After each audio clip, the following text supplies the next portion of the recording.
AWI spends around $2 million a year on the wild dog program across Australia. Around 45% of that money is spent on what we call on-ground activities, and one of the largest single items in that is the Community Wild Dog Support Initiative, and a good example of that is the support that's provided for the group here around Swifts Creek.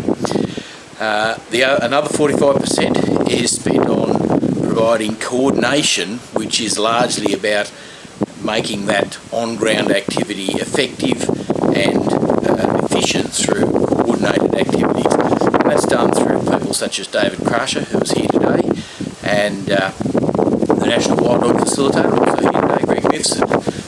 So providing those services to positions here in Victoria, plus positions in other states as well. And there's a little bit of research work as well, but the focus at the moment is particularly on helping growers get over the hump that is the major influx that we've seen in wild dog numbers in recent years. Victoria, I would have to say, is doing very well, given that this is pretty difficult terrain down in this part of the world, and I've certainly got an appreciation of that, having driven in from the flat country on the other side of the hill. The Victorian program is progressing well, is well coordinated, great support, and we're very happy to partner with the Victorian department responsible for the implementation of that program. And I guess, the only thing we'd like to see is more participation from all land managers, both private landowners and we do get very good participation also from public landowners such as national parks, forestry, etc. I think a large part of it is awareness, and our coordinators work very hard on that part of the program. I'm not sure what else we can do in terms of incentives. We offer quite that our financial assistance is available to cover a range of best practice activities or the tools that are available to assist with wild dog control.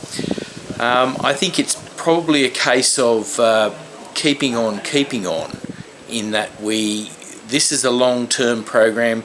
As participants here today have said, there's always been dogs in this country. It's just that at the moment we're seeing a tsunami in their numbers. And I think we just have to ride these rough patches out, stick to the combination of science and experience that we get through links to research, but also to the wild dog controllers with their very much on-ground feel for the problem. And just hang in while the going's tough, because I'm sure things will get better in the future. And certainly the feedback that we get from the groups that we support tells us that after each of the rounds of funding, that participants in those groups are seeing benefits. They see some reduced predation, and they also see some other, I guess you'd say, nice byproducts, which includes greater abundance and diversity in natural wildlife. Well, we see it as one of the major challenges for the wool and the sheep industry nationally. This is affecting all the states which have sheep, with the exception of Tasmania.